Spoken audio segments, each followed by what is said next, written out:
여러분 지난주 위클리 미션 뭐였는지 기억나죠? 했어요?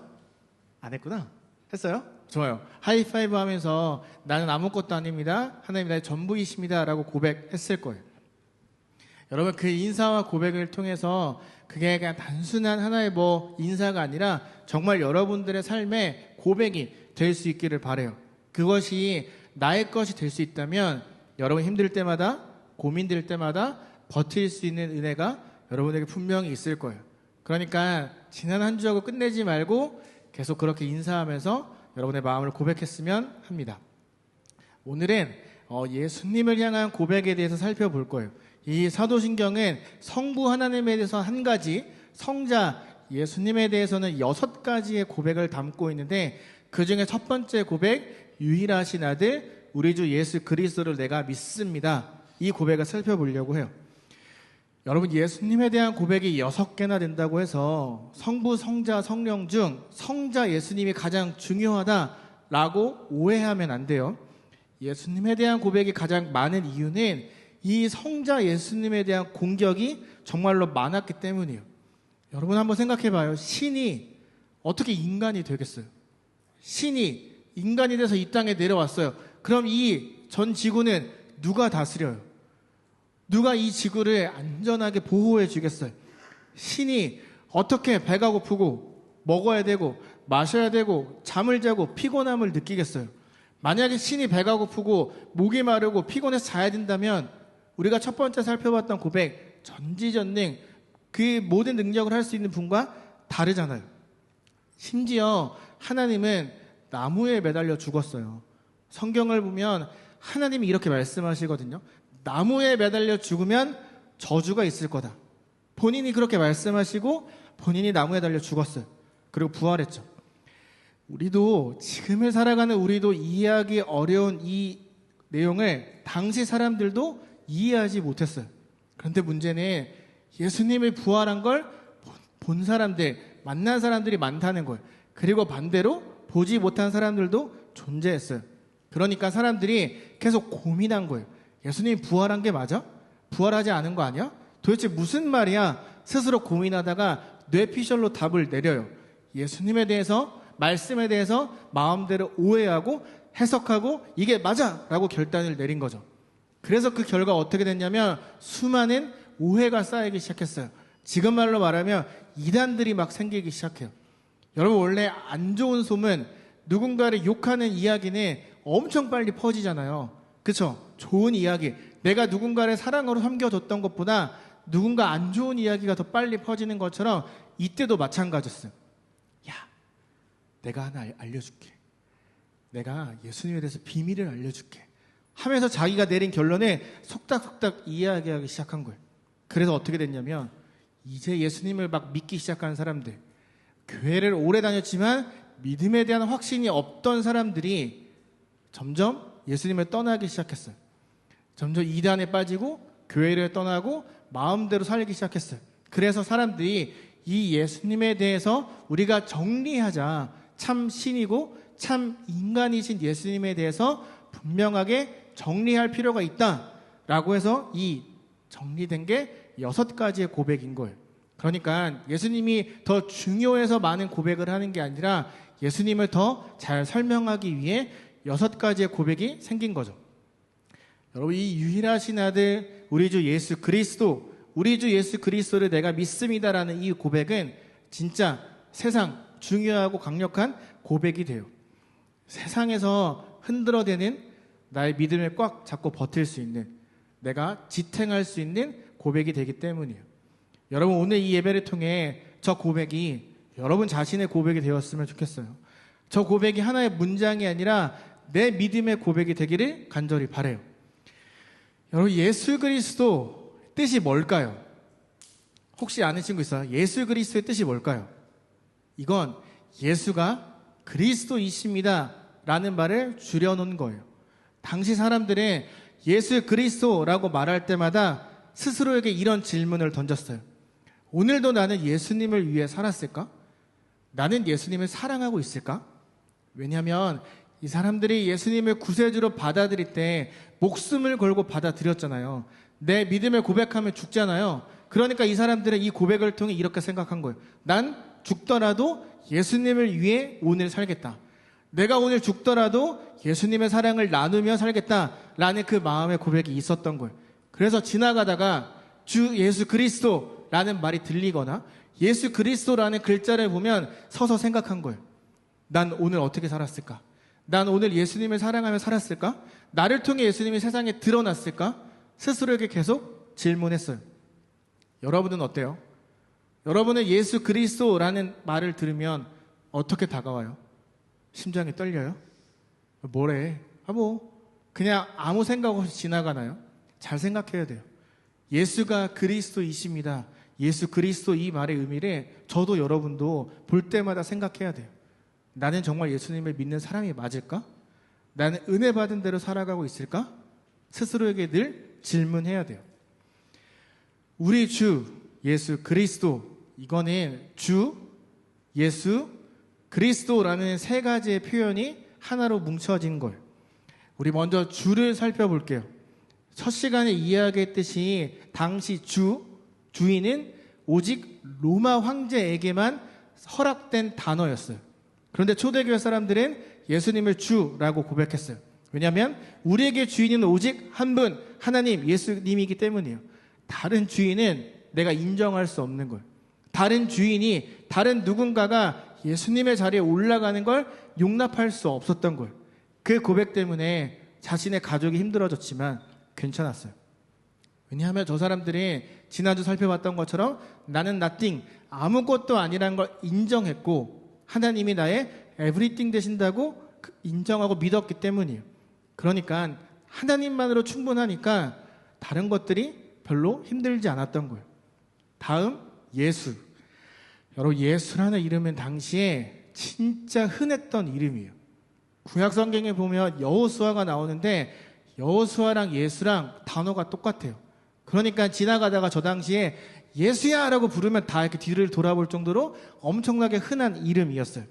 그런데 지금은 유대인들에게 저 이름은 재수없는 이름, 써서는 안 되는 이름이 되어버렸어요. 왜냐하면 예수란 이름은 나무 십자가에 매달려 죽은 최악의 사형수이기 때문이에요. 하지만 우리에게 저 예수라는 이름에 죄를 지어 죽은 사형수 그런 의미가 아니죠. 하나님이 직접 주신 이름이니까. 그래서 예수님은 어렸을 때부터 누군가가 예수야 라고 부르면 이렇게 생각한 거예요. 내가 이 땅에 온 이유를 생각해내는 거예요.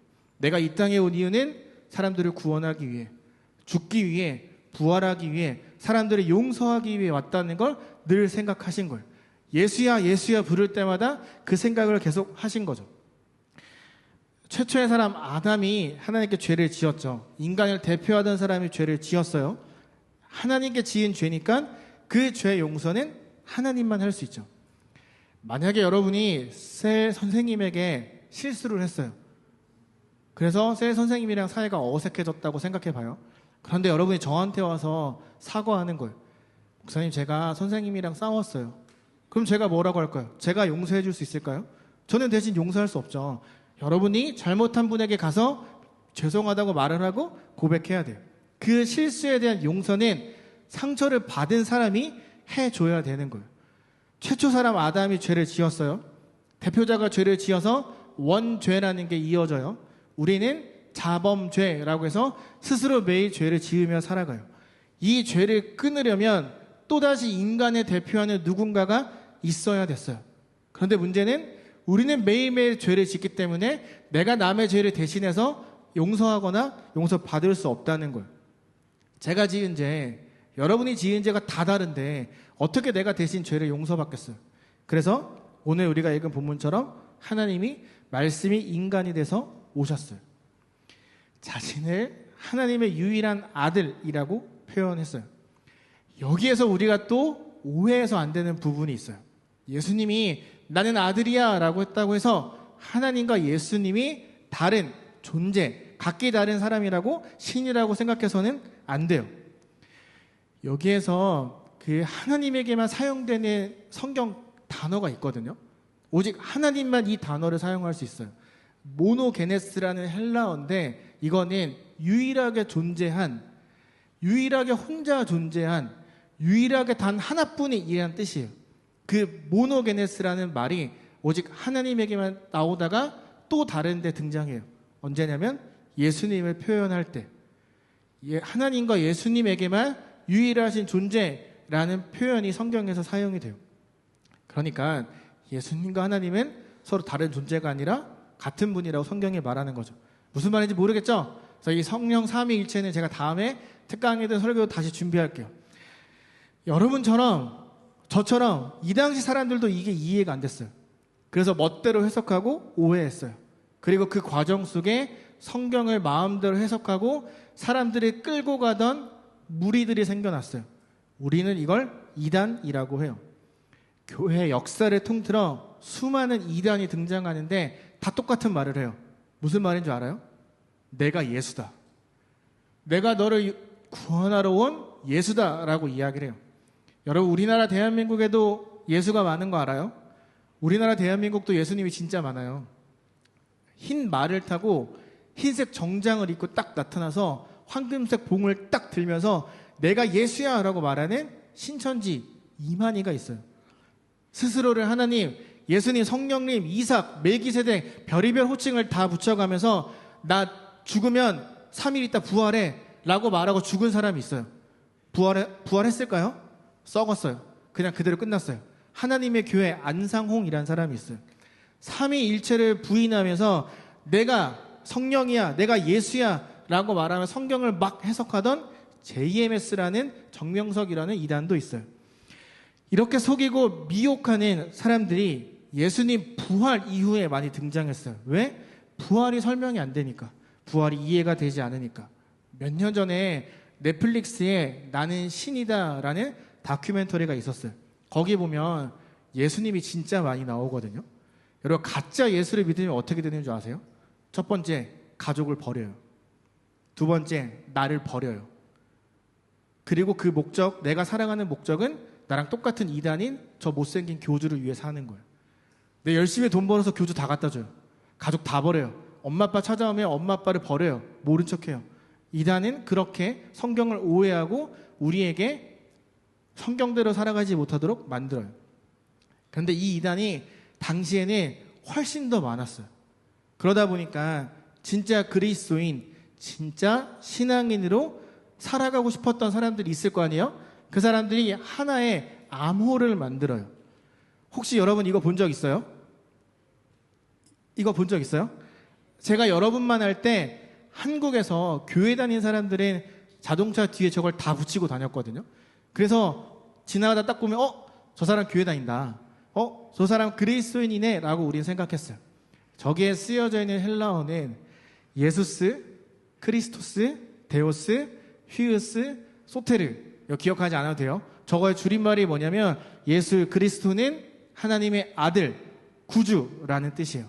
줄여서 익투스예요.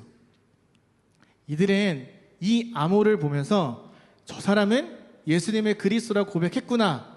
저 사람은 가짜구나. 이 사람은 내 편이구나. 이 사람은 다른 편이구나. 그거를 확인했어요. 너무 이단들이 많았던 거예요. 그래서 가서 물고기 모양을 그리면 저 안에 익투스를 쓰면 얘는 그리스도인, 못 쓰면 얘는 가짜, 이렇게 판단했던 거예요.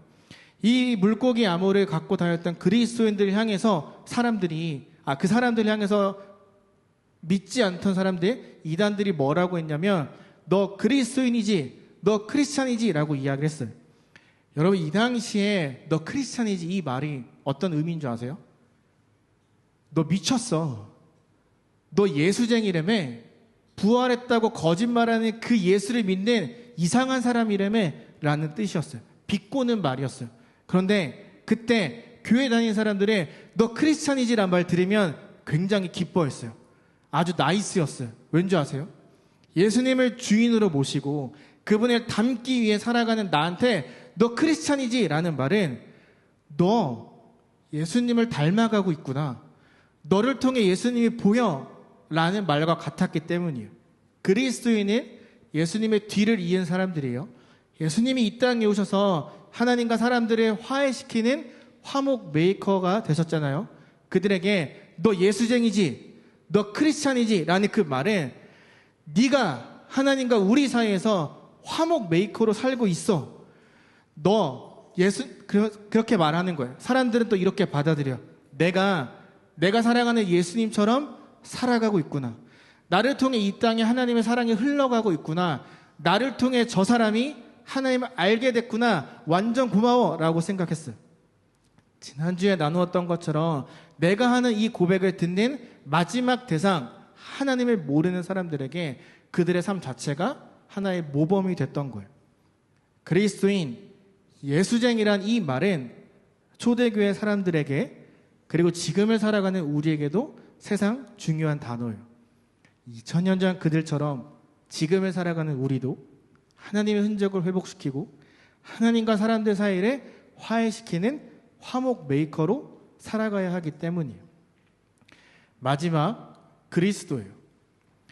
여러분, 그리스도, 예수 그리스도 자꾸 이야기하잖아요. 그리스도는 성도, 이름도 아니에요. 그냥 그 말 그 자체로 하나님의 사람을, 백성을 구원하기 위해 온 존재라는 뜻이에요. 메시아인 거죠. 혹시 여러분도 기름 부음 받은 사람이란 거 알아요?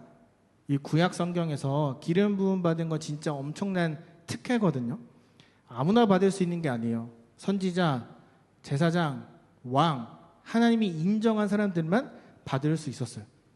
그런데 그런 기름을 우리 모두가 받았다는 걸 여러분은 진짜 자랑스러워해야 돼요. 큰 세상 속에 난 아무것도 아닌 것처럼 보이고 난 너무 평범하고 아주 작은 존재처럼 보이지만 하나님의 관점에서 여러분은 정말 크고 중요한 존재라는 걸 말해주기 때문이에요. 기름 부음 받은 사람, 다른 말로 구원받은 사람, 성령을 가진 사람, 하나님이 먼저 직접 선택한 사람, 하나님이 혼자 해도 가능한 구원의 길을 옆에서 같이 하고 볼 수 있게 인정해 준 사람. 내가 나를 바라봤을 땐 너무 부족하고 아무것도 아닌 것처럼 보이지만 하나님은 저와 여러분을 통해 너는 나의 최고의 파트너야 라고 말씀하고 인정한 사람이 여러분들이기 때문이에요. 그래서 여러분들의 내가 구원받았음에, 내가 기름 부음 받았음에 감사해야 돼요. 여러분들이 바로 그런 사람이에요. 하나님과 함께 이 세상을 회복시키기 위해 먼저 선택된 사람들이. 예수님은 기름을 부은 사람, 메시아였어요. 하나님의 일에 하나님과 동역해야 되는 소명이 있었던 분이고 그 소명은 죽는 것이었어요. 인간의 모든 죄를 용서하는 구원을 이루는 게 예수님의 소명이자 하나님이 해야 됐던 일이었어요. 전 가끔 이렇게 생각해요. 왜 굳이 스스로의 힘을 제한하고 스스로에게 제약을 걸고 리미트를 걸고 인간이 되셔야 됐을까? 제가 고등학생일 때 야간 자율학습이 필수였거든요. 밤 10시나 11시 반까지는 학교에 남아서 야자를 했어야 돼요. 저 야자 시간에 책을 진짜 열심히 읽었어요. 책상이 있으면 책을 이만큼 쌓아놓고 참고 도서 이만큼 쌓아놓고 그 뒤에 숨어서 만화책을 봤어요. 판타지를 봤어요. 무협지를 봤어요. 저는 무협지 250페이지 읽는데 5분이면 끝나거든요. 엄청나게 빨리 봤어요. 엄청나게 많이 봤어요. 성경을 그렇게 봤어야 되는데 성경은 안 보고 그 만화책, 판타지, 무협지만 엄청 봤어요. 그럼 무협지나 판타지 보면 스스로의 힘에 제약을 거는 사람들이 나와요.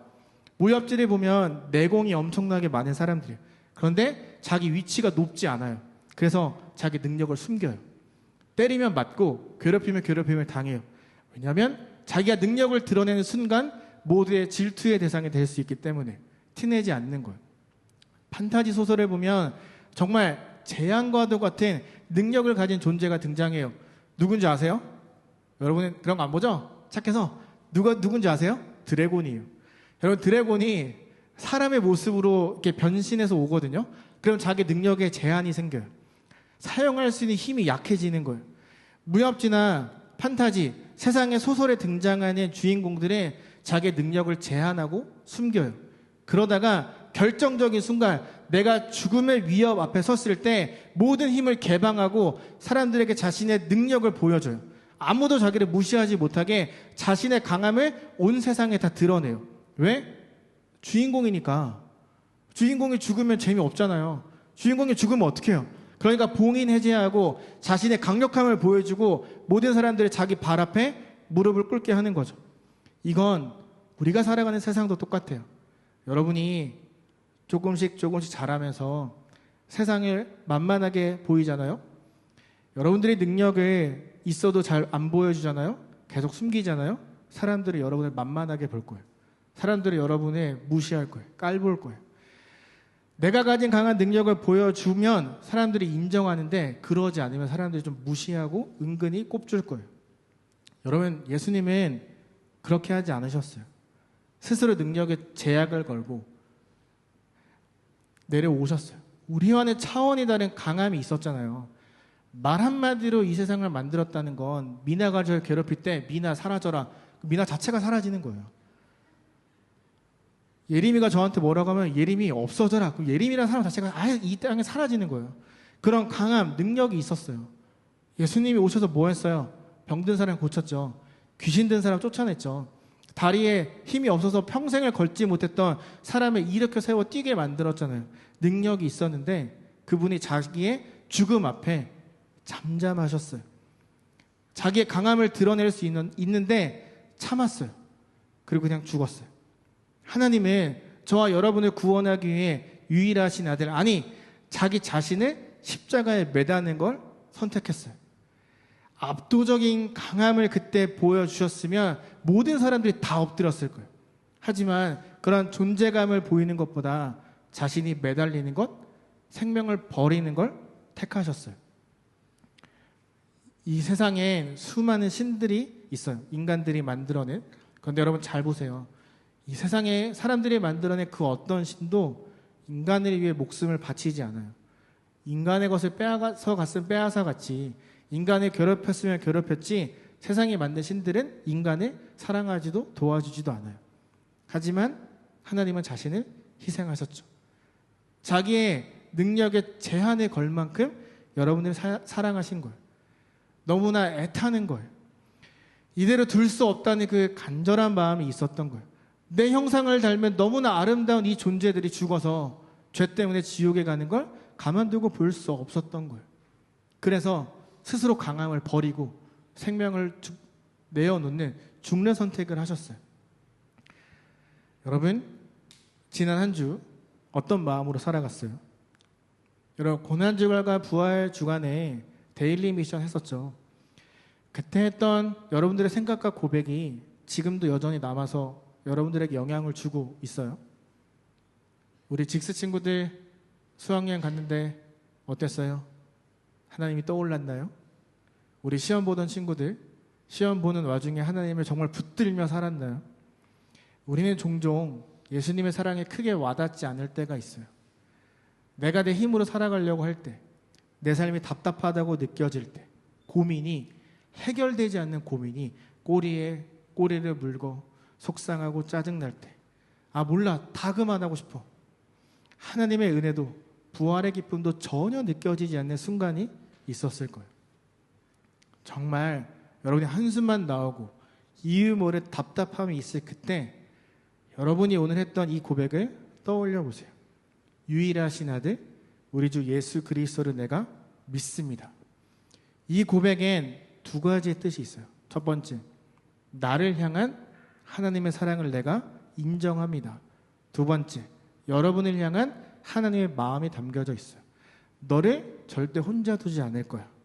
공부, 관계 때문에 힘들고 답답하겠지만 너무 그 생각에 빠져들지 마. 너는 그 자체만으로도 아름다워. 너는 그 자체만으로도 충분해. 내가 너의 전부이듯이 너도 나의 전부야 라는 그 뜻이 그곳에 담겨져 있어요. 너무나 단순해 보였던, 우리가 그냥 눈 감고도 외울 수 있었던 그 고백, 이 한 문장은 답답하고 반복되는 그 일상 속에 여러분이 숨을 쉴 수 있도록 해주는 산소와도 같았어요. 여러분의 마음과 삶을 잡고 통째로 흔들기를 원하는 세상에서 견뎌낼 수 있는 핵폭탄과 같은 최종 무기와도 같은 고백이었어요. 여러분, 위클리 미션이에요. 우리 또 허락하신 자리에서 한 주 열심히 치열하게 살아가겠죠. 여러분, 힘들고 답답하고 속상하고 지칠 때마다 이 문장을 선포하는 거예요. 메모해도 좋고 잘 보이는 곳에 붙여놔도 좋고 스토리에 올려도 좋고 셀톡방에 공유해도 좋고, 우리가 선포해야 되는 그 문장은 이거예요. 한번 같이 읽어볼까요? 시작. 여긴 안 믿어요. 다시 한번 배에 힘주고 크게 시작. 저 고백을 하는 사람은 어떤 상황에도 은혜를 느낄 수 있어요. 저 고백이 그냥 문장 다른 사람이 아니라 나의 고백이 되면 여러분은 매일매일 여러분이 힘들게 하는 그 마음의 고통에서 벗어날 수 있어요. 이길 수 있는 힘을 갖게 돼요. 왜냐하면 저건 정말로 가장 강력한 고백이 되기 때문이에요. 나 같은 사람을 위해 이 땅에 오신 하나님, 그 예수님의 떠올리게 하는 강력한 문장이거든요. 아기로 왔어요. 엄마 아빠가 해주지 않으면 먹고 사는 것도 제대로 할 수 없는 극한의 무력한 상태로 왔어요. 우리 인간과 똑같이 슬프고 아프고 힘들고 배가 고프고 화장실도 가야 됐어요. 배신당했어요. 잡혀가서 무기력하게 얻어맞았어요. 채찍에 맞아서 피가 살이 찢겼어요. 머리엔 가시면류관을 써서 가시가 머리를 파고들었어요. 결국 십자가에 달려 죽었어요. 실패한 듯 보여요. 마귀한테 영원히 진 것처럼, 패배한 것처럼 보여요. 그런데 예수님은 죽음을 이기고 다시 살아나셨어요. 그 분을 내가 믿습니다. 그분이 나의 하나님이 되십니다. 나의 마음에, 나의 삶에 초대한다는 강력한 고백. 유일하신 아들 우리 주 예수 그리스도를 내가 믿습니다. 이 고백이 여러분의 복잡한 마음의 평안함을 다시 되찾게 해주기를 소망해요. 이 고백이 믿음과 구원의 확신에 대한 의심과 고민이 있는 나에게 확신이 되는 고백이 되기를 간절히 기도해요. 이 고백이 여러분을 다시 일어나게 해주는, 하나님을 바라보고 또 한 주를 견뎌낼 수 있는 그런 소망의 고백이 되기를 예수님의 이름으로 소망하며 축복합니다.